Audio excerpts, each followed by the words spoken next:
and good day wherever you may be joining us from. Welcome to another edition of the Digital Download, which is the longest running weekly business talk show on LinkedIn Live, now globally syndicated on the IBGN radio network. Yeah. Today, we're crafting credibility in the digital age. We have a special guest, Mitchell Levy, to help us with the discussion. A global credibility expert, Mitchell recently delivered a TEDx entitled, "We Are Losing Our Humanity and I'm Tired of Watching It Happen." Having recently interviewed over 500 leaders, Mitchell brings unparalleled insights into how credibility can be the ultimate differentiator in today's competitive landscape. But before we bring Mitchell on, let's go around and introduce everyone. While we're doing that, why don't you in the audience reach out to a friend, ping them, have them join us. We strive to make the digital download an interactive experience. Audience participation is highly encouraged. All right. Alex, would you join us? Introduce yourself, please. I will join you and introduce myself. Thank you. So my name's Alex Abbott, occasionally known as the bearded sales guy, depending on which digital corridors I'm walking. So I'm the founder of Sapiro, and I'm particularly interested in this topic today because I don't know if our guest Mitchell is in the green room and he can hear us yet, but I wonder if he's heard of Dr. Julian Birkinshaw and the work that he's done around the competitive advantage and the importance of human beings being human and leveraging their personality on digital. But I'm also a proud DLA Ignite partner. Excellent. Welcome. Thank you. Adam, good morning. Good afternoon. Good evening. You're on mute, Adam. Schoolboy error. Yes, hello everybody. It's good afternoon for us in England. I'm Adam Gray, co-founder of DLA Ignite. And this is a fascinating subject, so I'm really looking forward to delving into this today. Absolutely. And Andrew's checking in. Andrew Slesser says, good morning, good afternoon. Hi, Andrew. Thank you, Adam. Tim. Welcome, everybody. Yes, my name's Tim Hughes. I'm the CEO and co-founder of DLA Ignite, and I'm famous for writing the book Social Selling Techniques to Influence Buyers and Changemakers. And I'm particularly interested in watching and talking with our guest today. Having watched his TED Talk, I particularly like the research that he did with influencers, where many of them didn't even turn up to the call he had. So I thought that was they lost their credibility. Yeah. So I'm really interested in talking today. Yeah. Excellent. Thank you. And I'm Rob Durant, founder of Flywheel Results, a proud DLA Ignite partner, and I'm not famous for writing anything. Yes. Yeah. As I said, what are you working on, Rob? I am working on a book. I am working on Stop Pitching and Start Selling. Oh. The Social Enablement Blueprint. Yeah. Nice. So, due fall of 2023. Yes, I know. We've had that's autumn for our UK listeners. Yes. That's back in time for everyone listening. Anyway, I digress. As I said, this week on the Digital Download, we'll speak with Mitchell Levy. Mitchell challenges the conventional wisdom that defines business success and instead maps out a profound shift towards practices grounded in credibility. Let's bring him on. Mitchell, good morning and welcome. Hi, Mitchell. It is great to be here. What a beautiful intro. I'm feeling honored. Thanks for having me. What time is it with you, Mitchell? It is 6 a.m. It is early for Normally, I'm only awake at this time if I stayed up, not waking. Nice. Mitchell, it's great having you here. Thank you so much, especially for this ungodly time. But we wanted to start by having you tell us a little bit more about you and how you got here. So I've been in. Thank you. Well, let's just start with the most important stuff. Happily married for 34 years. Have a son who's 25. I've been in Silicon Valley for 35 years. I've started 20-ish companies. I have sat on the board of a NASDAQ company for 9 years. I've some of the companies that I currently still run. I have 4 publishing companies. We've published 750 books. I have created executive business programs for 2 different Silicon Valley universities. 2021, I was asked to join Marshall Goldsmith's 100 Coaches organization, so I do executive coaching. And I think the thing that is probably, and that's all, we'll just say that's all stuff. Okay. When I think about who I am, I think about I love my best to challenge the status quo, to create simplicity and do it in a container of trust. And so everything that I do is focused around that. And have some really cool programs that got initially birthed out of the credibility research I've done, and then had a major upgrade about 3 years later. Okay. Wow. Awesome. Thank you for that. Mitchell, I wanted to start with a foundational question. What's the problem with the conventional wisdom that defines business success? God, that's a really broad question. Would you narrow that a little bit or give me context? I mean, I love the question, and I could answer it, and I'm not sure if I'm answering the right question, so try it again. Well, that's the beauty of this question. It is intended to be broad to let you go in whatever direction you want to go. That's a little inside baseball. But what I'm wondering about... Happy to take it, but, you know. Yeah, what I'm wondering about is when you, like in the title of your TEDx, we're losing our humanity, and I'm tired of watching it happen. So what is getting us there? Is it business success and how we define it? Is it that we're just chasing the wrong things?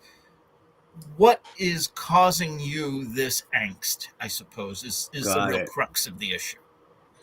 Yeah, okay, you've narrowed it down. I have 2 different approaches, so I'll get to at least one, and maybe we'll get to another. We have time for all of it.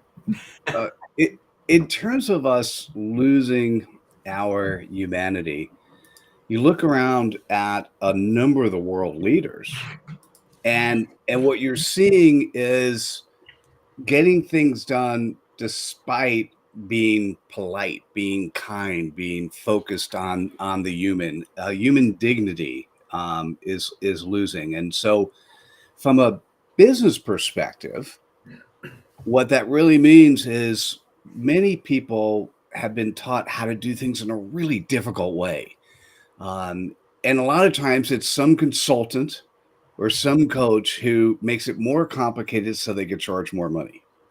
And so what happens a lot of times, all of us, I'm sure at some point in time has been approached by someone who's done work in the past by Tony Robbins, and they've created a multi-million-dollar event, and they've created a funnel, and then for 15,000 or 15,000 quid, they can actually get the funnel for them. Now, it's quite possible that they started off with something that worked. That said, that's not necessarily going to work for you in this time or for your audience. And so what happens is we are continually selling those people who are marketers, marketing cookie cutter approaches. So solutions that may generically work for some people, but don't really work for most. And so COVID allowed many marketers to actually be able to sell, because everyone was looking for the next right answer. And even though the answer may sound good, it may not be the right answer for them. And so I think what happens is we've made life way too complex, and we forgot the fundamentals that we were taught when we were younger. I love how you say that we're being sold the solution, and so often that's what we're looking for, isn't it? And not the process, but the result. Do you How guys do you? have you guys seen? If you're not in the U.S., do you know the easy button? Have you guys seen Oh, the yeah. easy button? The Staples easy. Yeah, we for some odd reason we want this, but this doesn't. And it actually makes sound too, but this doesn't exist. The simple button exists. The easy button does not. And yet, so many people are willing to buy it when we're being sold that easy button. Alex is just about to go and buy one. Yeah. And when that one doesn't work, we blame the vendor, but buy the next one. Oh, so true. Very insightful. So that leads me to the next question, then, which is, well, what's the link between credibility and sustainable business growth? I'm. By the way, I thank you so much for watching the TEDx. It's called. As you said, we're losing our humanity, and I'm tired of watching it happen. And when you look at the definition in the dictionary today, the definition was put into place at a time where everyone didn't have a camera, everyone didn't have a microphone. So the definition was put in place when credibility meant the quality in which you're trusted. And because we have the opportunity to really see people, get to know people, get to work with people, and the concept of social proof, the ability that we get to see other people doing that, we're now at the stage where the extension of the word credibility, it's the quality in which you're trusted, known, and liked. And what's really interesting, the fact that we do have the ability to almost touch any person on the planet, that means that your competition is available around the world at different price points, different delivery models. Almost everything has been democratized. So what's interesting is when you're thinking about the word credibility, what you need to think about as a business, whether it's a business owner or a business of 10,000 employees, is who are you? Are you trusted? And trust has a number of components associated with it. As the customers or prospects are getting to know the company, now if it's a company of one, they're getting to know you. If it's a company of 10,000, it's getting to know the weakest link in the organization. And the last piece is, as they get to know you, do they like you? So I have to tell you, what's interesting to me, if you saw two people, two different vendors, and we'll just go at the individuals, and they both were trustworthy, they both delivered well, they both, as you get to know them, you weren't disappointed with their politics. You liked them both. Just one was a jerk and one was nice. To you as an individual making the decision that the person who's not nice is not credible. And so credibility really is the quality in which you're trusted, known, and liked. And when I was growing up, I don't know, you guys, were you taught that? Because I wasn't. Yeah. Well, I have to say I watched your TEDx. Thought it was great. I'd been following a guy called Dr. Julian Birkinshaw. I don't know if you're familiar with him. He did some research. Yeah. Oh no, I was going to say I am actually getting a PhD. I'm done with the coursework and about to start the dissertation. And it is on clarity. And I looked him up. So I hadn't heard Thank you for saying it in the preamble. I looked him up, and I will make sure he gets quoted in my in the dissertation. And I'm sure there's going to be a lot of stuff to learn. But I've not met or heard him prior to you saying something. Yeah.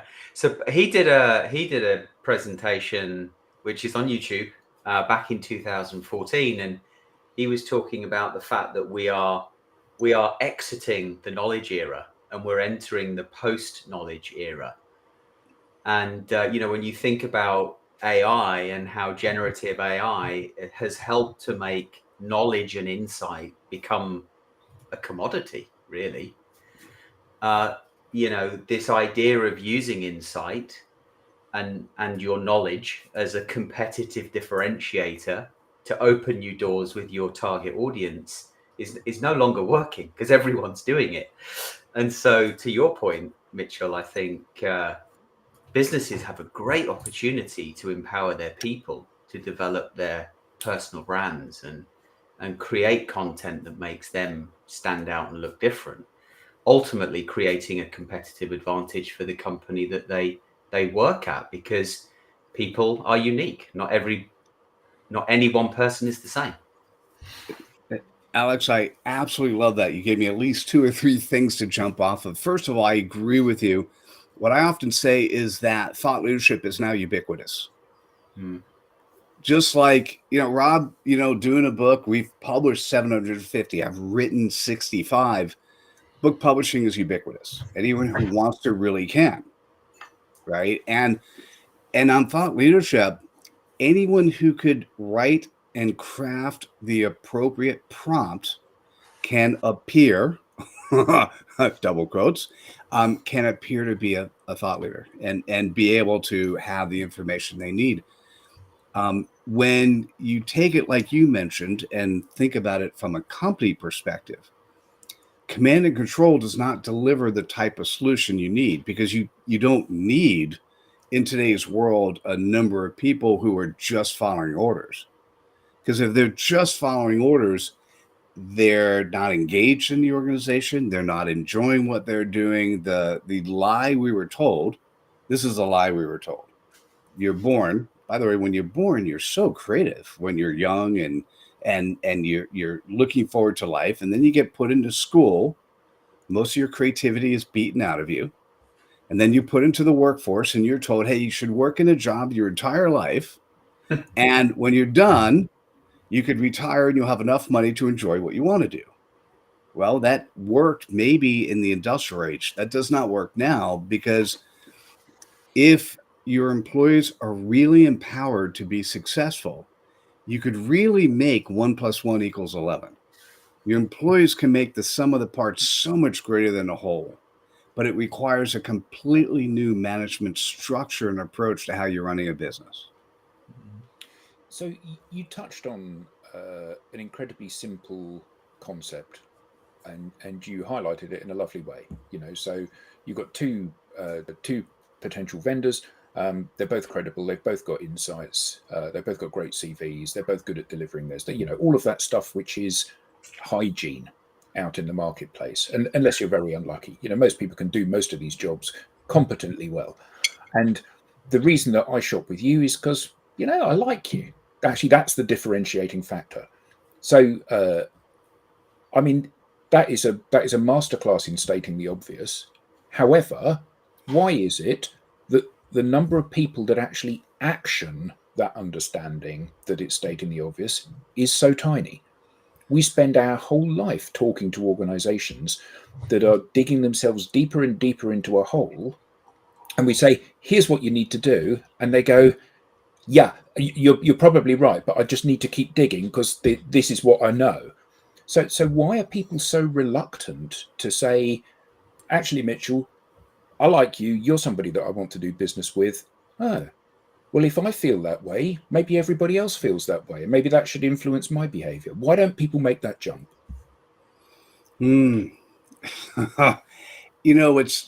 What's really interesting, Adam, is there are newer companies that are coming along that the CEO recognizes that we need to change. And as a result, you hear about the handful of these companies where there's good corporate culture. They focus on each and every one of their stakeholders.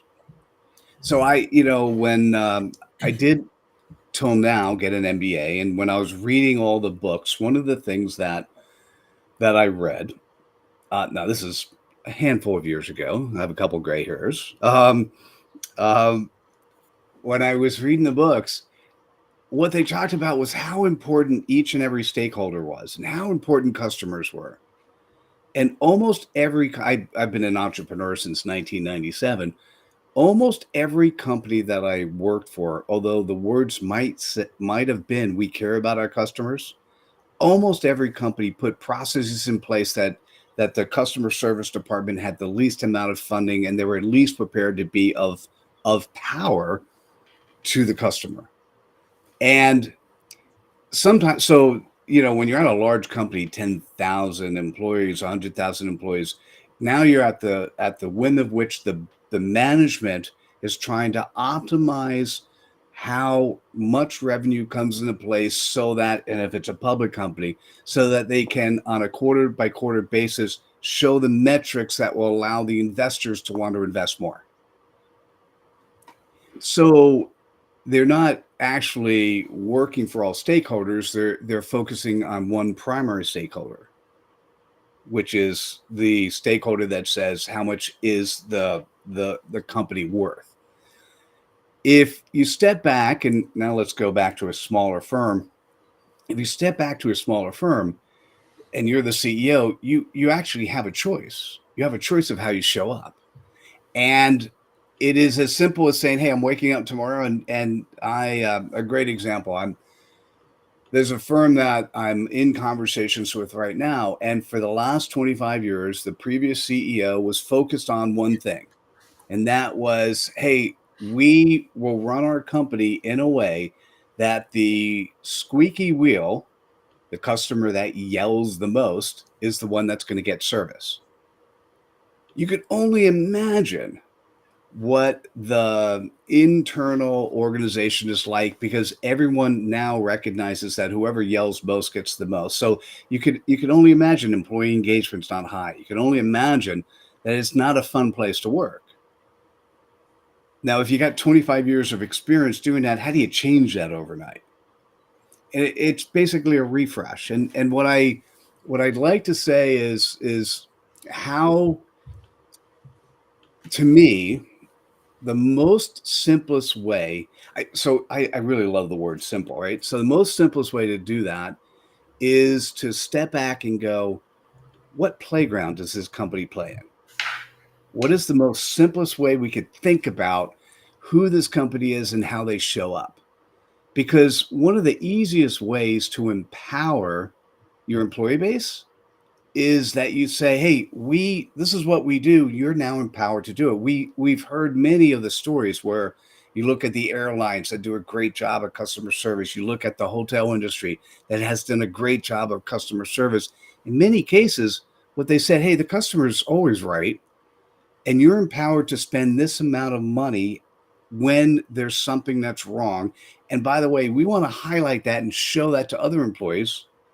How do you make sure you do it? What are the stories? What have you done recently to make your customers excited? Those sort of stories are very simple, but we haven't really moved those around the world in many different industries. So for those who are watching, listening now, the question is, how can you make your employees happier? And I'm just going to throw something out there. What I will guarantee is that any company, any human can articulate who they are in less than 10 words. And that level of simplicity is something that will allow you to permeate everything else that you want to do. Wow. So I'm going to take you up on that then. What are some strategies professionals can use to enhance their credibility of their digital footprint? You said 10 words or less? Tell us more about that. And I'm going to add to digital footprint is one thing. And then I'm going to say it's also how you show up. So as you guys watch the TED Talk, and the TED Talk, there's 10 values associated with credibility. And there's one value in there that was listed twice. And it was the value called integrity. Now, by the way, what was funny, guys, is the TED Talk you saw was who I was 3 years ago after the research. The book, Credibility Nation, is who I was 3 years after the research. When I actually published the research, I know the word integrity was there twice. I actually didn't know why. I just knew that the numbers popped out. It actually took me a year of practice before I actually realized that. And what happened is, regarding the concept of trust, the integrity component or the value associated with trust is your external integrity. It's what you say to the world. Regarding getting to know you, now, by the way, it's trust, know, like. It's not that I know of you, it's that I actually know you. And the integrity associated with being known is your internal integrity. This is where everyone having a camera and a microphone comes into place, because the old parental way of parenting, do what I say, not what I do, the old corporate way of command and control, this is what you do, I'm not going to do it, but you guys do it, those don't work. The integrity, both external and internal, need to be aligned, right? So it's more than just the digital footprint. That said, on the digital footprint, if you're showing up in more than one channel, you want to be consistent. If you say, when you're talking to somebody, one thing, and then they go to see reinforcement online, whether it's social proof through testimonials, whether it's endorsements, engagements, whether it's anything you want to look at, whether the websites itself or social media, if there's inconsistency, there's a word I use called crud. If there's inconsistency, if there's crud sitting there, what happens is you start losing credibility piece by piece. So the easiest way is if you can, and there's a concept, I think I said this in the TEDx, there's a concept called a CPOP. And what that stands for is customer point of possibilities. And if every company, every human can articulate their CPOP, which is in essence a way to express who you are in 10 words or less. If you could do that, what happens is it's easy to figure out. That becomes the compass that helps guide you of what's next. Should I give you guys the formula of the CPOP? Please. Yes, please. All right. So, and by the way, I will tell you, this is simple. And in the interviews, we'll finish on the simple. It's really simple to think about. And what I will tell you is, when I was doing the interviews, I'd send somebody a 16-minute video. Here is how you prepare. And then when they'd get online and I talked to them, and yeah, we talked about some percentage didn't show up, some percentage wasn't ready. What I will tell you is that 98% could not immediately, even after coming prepared, could not immediately articulate their CPOP, customer point of possibilities. And what I'll say, that's because we've been drilled home that every time we're in front of somebody who is potentially a buyer, we're supposed to say, look at me, I'm amazing at what I do. By the way, don't use that clip, because that's not. Yeah, we'll snip that. Snip that. Well, you could have it inside. Just don't, when you take the 1 minute, that's not the one you want to use, right? So what's interesting is, if you are a credible human, or if you are a credible company, you are of service to somebody else. That's okay, right? So if you're a service to somebody else, first question is who? And the second question is, from their perspective, what is either the pain point that they perceive as what they need to get over, or what is the pleasure point that they want to reach? Now, what I'll say is 80% of the time you want to go with a pain point, but there's some audiences where you have to use the pleasure point. And so typically when I think about that, I'm happy to share mine. And we actually, if somebody wants to go through it, we could actually go live and work on somebody else's. When you think about the who, It's 1, 2, or 3 words. A lot of times you hear people say they'll stand in front of an audience, they'll do their 30-second elevator pitch, and they go, let's see, I work with authors, speakers, podcasters, and then they have a people whose first name starts with L, and by the time they're done, you don't even remember anything. 1, 2, or 3 words. And so for me, I've really narrowed down. And by the way, this is hard for anyone. It's very hard for me to say this. My executive coaching practice, I typically work with companies between 10 and 100 million. That said, my primary focus these days is focusing on coaches. And so I'll share with you my CPOP, which happens to be 8 words. And what I will say to you is when somebody actually shares their CPOP, that's the compass. So when you look at somebody's social media, you look at their website, you want to make sure it's consistently aligned. When somebody shares their CPOP, the goal is that the person who's listening is someone who says, tell me more. So imagine in 1, 2, 3 seconds, you've been able to do that. So for me, my CPOP, coaches who've created a job, not a business. Okay, I'm waiting for the tell me more. Tell me more. All right, thank you. Now, when you're in an audience like this, normally you would just say, hey, let me tell you a little bit more about that. So coaches, and you've looked at all the coaches around the world, and many of them came into play with COVID. They have been taught how to do transformation. There's so many different approaches, and people who will say, hey, listen, I will help you. And then they'll teach other coaches, I'll help you to go from A to B. That said, so many coaches have never been taught how to run a business. They're not entrepreneurial. They don't know how to do business development. And so most of their business comes in from referrals, and their referral network is hot or not, and they just don't know.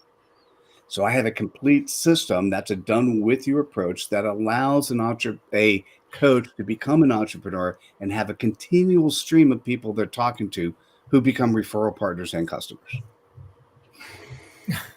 That tell me more fit into a bucket. Now, depending on who I'm talking to, it works for, now it's really hard for me to say just the word coaches, because it actually works for coaches, consultants, and any smaller businesses where there's 1 or 2 primary rainmakers. But that said, one of the things that happens is the who. One of the conventional marketing cookie cutter approaches we've been taught is let's make our net so wide that the more people we say we service, eventually we're going to say something that the person who we're talking to is going to say, hey, that's me. I fall into that. That is a marketing cookie cutter approach we've been taught. What I'm going to say is the more narrow you could be, the more focused you could be, the more clarity you have, the better chance the person's looking at you and saying, hey, you're really credible. A good example, one of the people in my program, her CPOP, successful women, heavy with regret. All you have to do is hear those words and you go, I know somebody. I'm like that. And then, if you're sitting with her and talking to her and you happen to be a male, not a female, you might, hey, can you work with me? She then has the opportunity to say yes if she wanted to. That's typically she works with successful women, not men. Right. And so the more narrow you could be, this is against conventional wisdom, the better opportunity that you're perceived because of the clarity that you're perceived as being someone who's credible. Was that helpful? You let me go for a little bit, but was that? Mitchell, Mitchell, could you, that was really useful. Thank you. Could you remind me and go through what CPOP is? Absolutely. So it stands for Customer Point of Possibilities. And it is they're really, it's 2 pieces. Now, by the way, I have there's a lot of stuff. If you looked it up at the moment, no one's really using it in this way. So I've got an online course. We do ongoing activities. We help people. I do a 90-minute session once a month. We do have a course you can go to and do it yourself. It's really two pieces. First piece is who, 1, 2, or 3 words. So it's who do you serve, and as narrow as you can define that. And the second piece is either the pain point or the pleasure point. So successful women, heavy with regret, pain point approach. Coaching. Sorry, go ahead. Sorry to butt in there, Mitchell. No, that's right. Just so lovely to hear this, because I've been playing around with my own CPOP for a little while. Awesome. I wonder if I could share with you what I think it might be, and you can tell me whether or not it's on the money or needs more work. I would love that. That'd be fantastic, Alex. So, and I've just deleted one word, so it's 10 words. Okay. Eliminate poor mental health from sales. Make sales fun again.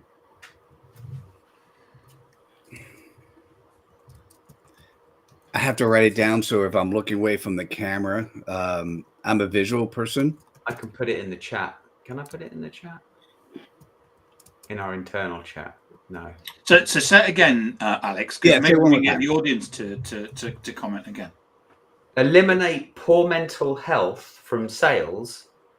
Make sales fun again. And CPOP is, so customer point of possibility is, who do you serve in 2 or 3 words, and then either the pain point or the pleasure point. Tim, I was just going to say that. Sorry. Sorry. No. I love that. So one of the things I'm going to say, Alex, is we've been taught to do taglines. Yeah. And I'm not even going to say this. I'm going to say that could be a good tagline. And once I know your CPOP, now you're going to know. So what happens is when you know your CPOP, you could go, hey, does that feel comfortable as a tagline? Right. So yeah, Tim, you got it right. So let's start with Alex. Who do you serve? Alex, before you do that, I wanted to share some audience comments just to enhance this. So first of all, Jeannie Lehman says, align your external and internal integrity. That was, I think, a callback to what we were talking about earlier. And our resident comedian, Mark Cowison, had piped up with the Tell Me More, quoting Grease. Tell me more. Was it love at first sight? Tell me more. Did she put up a fight? Always great to hear from you, Mark. Thank you. But wow, that was good. You should say it faster, and maybe I should sing it too. Yes.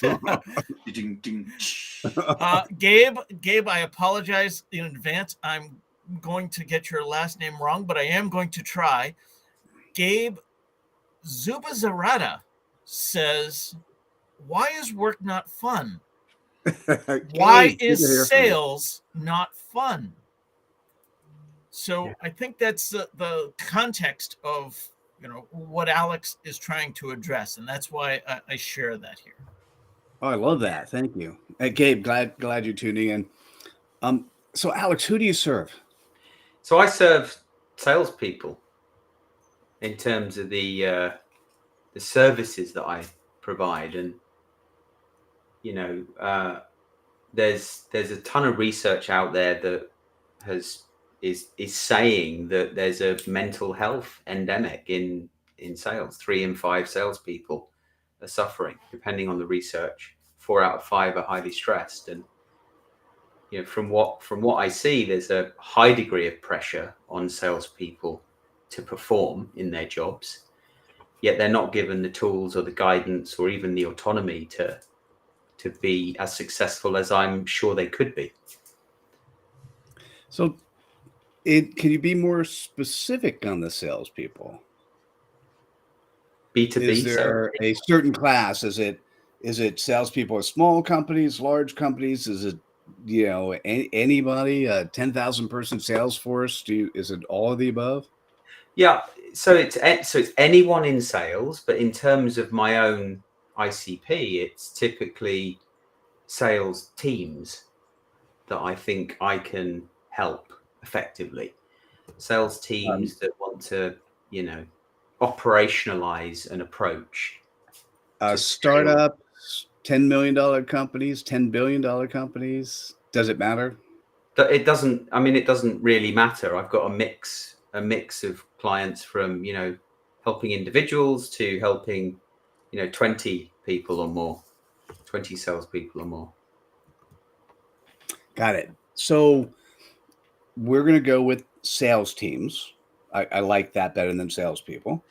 Yeah. And then the next thing is, what would be the pain point that those sales teams that you really address for them? Yeah. So the pain point would be a number of things. So they're struggling to have conversations with the people that they want to do business with.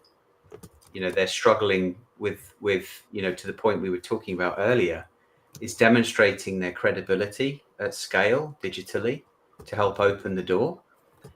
They're struggling to then convert those conversations into qualified pipeline. And then that has a knock-on effect on their ability to hit their targets and deliver the revenue that they're being asked to deliver. Essentially being effective. Yeah. What's a pleasure point? Enjoying your job, leveraging, being creative, hitting your target, enjoying your job, feeling a sense of purpose, feeling a sense of belonging. So do you think it's important that sales teams enjoy their jobs? 100%. I think it's important for people. Is it salespeople or is it sales leaders, Alex? Both. Okay. Typically, if you think about, that's a great question, by the way. If you think about who's paying you 80% of your revenue, where's it come from? Oh, you mean, okay, so what, 20% of the sales team are generating 80% of the revenue? Is that what you mean? Or are you talking about your customers? No, I think about the customers. The who are you reaching out to? Who's the one that you really need to convince to buy you?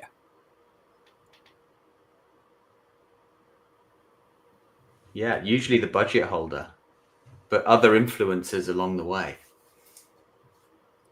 Alex, I think he's asking specific to you, though. Are you specifically selling to individuals or to corporations? Yeah. Who do you need to convince? Yeah, well, it's always people, an individual. It depends on their role, but typically it's the sales leader. That, by the way, that was a great question. It's eventually we would have gotten to whether it's a sales teams or sales leaders, right? Got it. Interesting. And does a sales leader recognize, what do they think? If they're not hitting their goals, what are some of the reasons they think it's not being hit? Because their team isn't doing enough activities that aren't working, and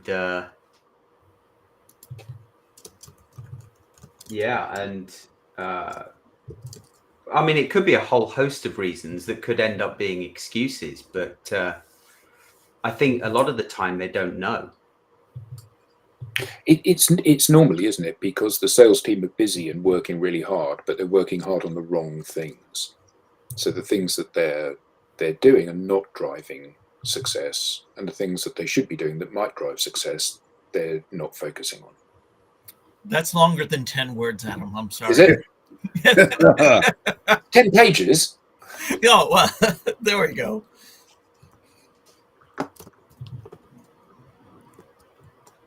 So what we're trying to do at this point is identify the ideal target audience, and then either their pain or their desired future state, and with that come up with the CPOP. Is that right, Mitchell? I have two I'm going to share. And so normally what'll happen is I'll give you a couple that you could think about, right? And then as you start as you start thinking it through, we could narrow it down, but it's going to sound a whole lot better or different than eliminate mental health from sales, make sales fun again. I mean, as much as like, I think that's a great tagline. It may actually fit in either of these sales points. Yeah. Robert actually made a comment that got me thinking, which is, where's it gone? You started with the pain, Alex? Alex. Could I even keep it as simple as just reversing the sentence? So make sales fun again, eliminate poor mental health from sales. Oh, so I love that as a tagline. Okay. I love that as a tagline. So what I would say is if we, and I, by the way, agree, I'll give you a, let me move this over to this side so I can at least look at the camera while I have to see it and write it down. So I would tend to lean towards the pain point. The problem with the pain point is it's potentially harder for the sales leader to want to agree with it. Right? That's why the tagline is positive. So you may end up, because of ego, you may end up going with a pleasure point versus pain point. Mm-hmm. But let me give you both. Okay. So as a pain point, you might be able to do something like sales leaders not knowing why they're missing the goal. And what I would do is I'd probably put not knowing in double quotes. So sales leaders not knowing why they're missing their goal. That would be a CPOP, because the concept of a CPOP, it doesn't say anything about you. It just happens to be a playground you play in. Okay. The positive one, which is kind of interesting, sales leaders excited at the board meeting. Sales is nice. I like that. It from an ego perspective, in this, when you're dealing with sales leaders, huge egos, pleasure point will typically, when you're working with CEOs, typically pleasure point works better than pain point. Then Alex, if it turns out that your CPOP is sales leaders excited at the board meeting, your tell me more is something to the extent, most sales leaders today have been taught incorrectly. They've been taught to beat into their sales teams all the things that make the job not fun. And if it's not fun, they can't relate, not just to themselves, they can't relate to their audience. And if they can't relate to the audience, they're not making the sales they need to make. If you did nothing more than align how you're helping the salespeople get excited about who they are and what they do, when they come to work and they're happy, they're having better conversations, they're meeting their goals, the sales leader is a whole lot happier when they're at the board meeting. Yeah. Okay. Like those. Thank you. Alex, thank you for stepping up. Thank you for that was really good, Alex. The CPOP live. Yeah. Yeah. There we go. Put you and me on the spot, Mitchell. Yeah. I'm sorry, say it again. I said I put you and I on the spot, but I learned from that. Thank you very much. Oh, I appreciate that. No, it's well, first of all, this may not be 100% right for you, but we had a chance to play. Yeah. Right. And what'll happen is, normally what happens if you go to sleep tonight, you wake up in the morning and you go, oh my God, that's really it. And by the way, if that's it, I can guarantee you, when you go to your website and you go to social media, you're going to go, holy cow, I need to do a lot of changes. Everything changes. Now, by the way, the CPOP that you mentioned, or the tagline you mentioned, fits real well into that CPOP. I actually try to use it in the Tell Me More. Yeah. I'll just give one more thought. The Tell Me More, you never have to memorize. The CPOP becomes your that is your compass. And as a compass, it's going to help you show up both on and offline in a consistent way. But to Tell Me More, you want to make and share in relation to the audience you're talking to. Okay. Right. So Adam, that's why you like the board, because you probably sit in a bunch of board meetings and you're like, wait, how cool would it be if the salesperson was in the, glowing in the board because they hit the sales? Like, sales is what makes the company work, right? That would be amazing. And everyone's going to say, how'd you do that? I think what's really interesting is that what your process of doing a CPOP is less about sales pitch. And the majority of people, when they deliver their headline, whatever that is, it's my elevator pitch, it's how I introduce myself at an event, it's how I introduce myself online through my LinkedIn headline or my opening line of when I'm talking to someone. There's, in most cases, people use that as an opportunity to distill their sales pitch into one line. And this is quite the reverse of that, because when you start pitching to me when I don't know you, I'm going to go, "Oh, I don't like that very much." And this is absolutely about speaking half a sentence to somebody, where they're leaning forward and they're going, "Well, go on then." And I love the thinking behind this. Really good. By the way, thank you so much for summarizing it in a much better accent than I have.